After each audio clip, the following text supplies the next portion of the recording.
Daniel 4.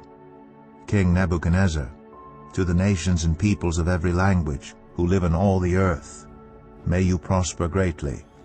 It is my pleasure to tell you about the miraculous signs and wonders that the Most High God has performed for me. How great are His signs, how mighty His wonders. His kingdom is an eternal kingdom.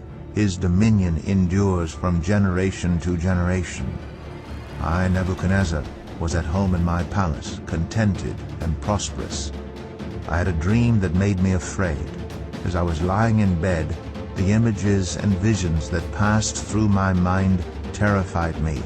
So I commanded that all the wise men of Babylon be brought before me to interpret the dream for me.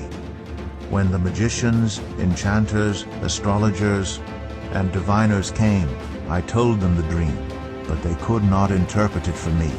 Finally Daniel came into my presence, and I told him the dream. He is called Belteshazzar, after the name of my God, and the spirit of the holy gods is in him.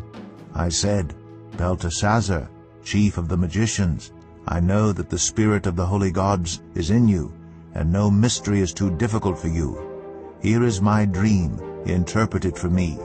These are the visions I saw while lying in bed. I looked, and there before me stood a tree in the middle of the land. Its height was enormous. The tree grew large and strong, and its top touched the sky. It was visible to the ends of the earth. Its leaves were beautiful, its fruit abundant, and on it was food for all. Under it the wild animals found shelter, and the birds lived in its branches. From it every creature was fed. In the visions I saw while lying in bed, I looked, and there before me was a Holy One, a messenger coming down from heaven. He called in a loud voice, Cut down the tree, and trim off its branches, strip off its leaves, and scatter its fruit. Let the animals flee from under it, and the birds from its branches. But let the stump and its roots, bound with iron and bronze, remain in the ground, in the grass of the field. Let him be drenched with the dew of heaven, and let him live with the animals among the plants of the earth. Let his mind be changed from that of a man, and let him be given the mind of an animal, till 7 times pass by for him. The decision is announced by messengers. The holy ones declare the verdict, so that the living may know that the Most High is sovereign over all kingdoms on earth, and gives them to anyone he wishes, and sets over them the lowliest of people. This is the dream that I, King Nebuchadnezzar, had. Now, Belteshazzar, tell me what it means. For none of the wise men in my kingdom can interpret it for me, but you can, because the spirit of the holy gods is in you. Then Daniel, also called Belteshazzar, was greatly perplexed for a time, and his thoughts terrified him. So the king said, Belteshazzar, do not let the dream or its meaning alarm you. Belteshazzar answered, My lord, if only the dream applied to your enemies and its meaning to your adversaries. The tree you saw, which grew large and strong, with its top touching the sky, visible to the whole earth, with beautiful leaves and abundant fruit, providing food for all, giving shelter to the wild animals, and having nesting places in its branches for the birds. Your Majesty, you are that tree. You have become great and strong. Your greatness has grown until it reaches the sky, and your dominion extends to distant parts of the earth. Your Majesty saw a Holy One, a messenger, coming down from heaven and saying, Cut down the tree and destroy it, but leave the stump, bound with iron and bronze, in the grass of the field, while its roots remain in the ground. Let him be drenched with the dew of heaven.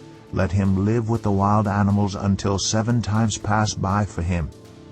This is the interpretation, Your Majesty, and this is the decree the Most High has issued against my lord the king. You will be driven away from people and will live with the wild animals. You will eat grass like the ox and be drenched with the dew of heaven. 7 times will pass by for you until you acknowledge that the Most High is sovereign over all kingdoms on earth and gives them to anyone he wishes. The command to leave the stump of the tree with its roots means that your kingdom will be restored to you when you acknowledge that heaven rules. Therefore, Your Majesty, be pleased to accept my advice. Renounce your sins by doing what is right, and your wickedness by being kind to the oppressed. It may be that then your prosperity will continue." All this happened to King Nebuchadnezzar. 12 months later, as the king was walking on the roof of the royal palace of Babylon, he said, "Is not this the great Babylon I have built as the royal residence by my mighty power and for the glory of my majesty?" Even as the words were on his lips, a voice came from heaven, "This is what is decreed for you, King Nebuchadnezzar. Your royal authority has been taken from you. You will be driven away from people and will live with the wild animals. You will eat grass like the ox. 7 times will pass by for you until you acknowledge that the Most High is sovereign over all kingdoms on earth and gives them to anyone he wishes." Immediately, what had been said about Nebuchadnezzar was fulfilled. He was driven away from people and ate grass like the ox. His body was drenched with the dew of heaven until his hair grew like the feathers of an eagle and his nails like the claws of a bird. At the end of that time, I, Nebuchadnezzar, raised my eyes toward heaven, and my sanity was restored. Then I praised the Most High. I honored and glorified him who lives forever. His dominion is an eternal dominion. His kingdom endures from generation to generation. All the peoples of the earth are regarded as nothing. He does as he pleases with the powers of heaven and the peoples of the earth. No one can hold back his hand or say to him, "What have you done?" At the same time that my sanity was restored, my honor and splendor were returned to me for the glory of my kingdom. My advisers and nobles sought me out, and I was restored to my throne and became even greater than before. Now I, Nebuchadnezzar, praise and exalt and glorify the King of heaven, because everything he does is right, and all his ways are just, and those who walk in pride he is able to humble.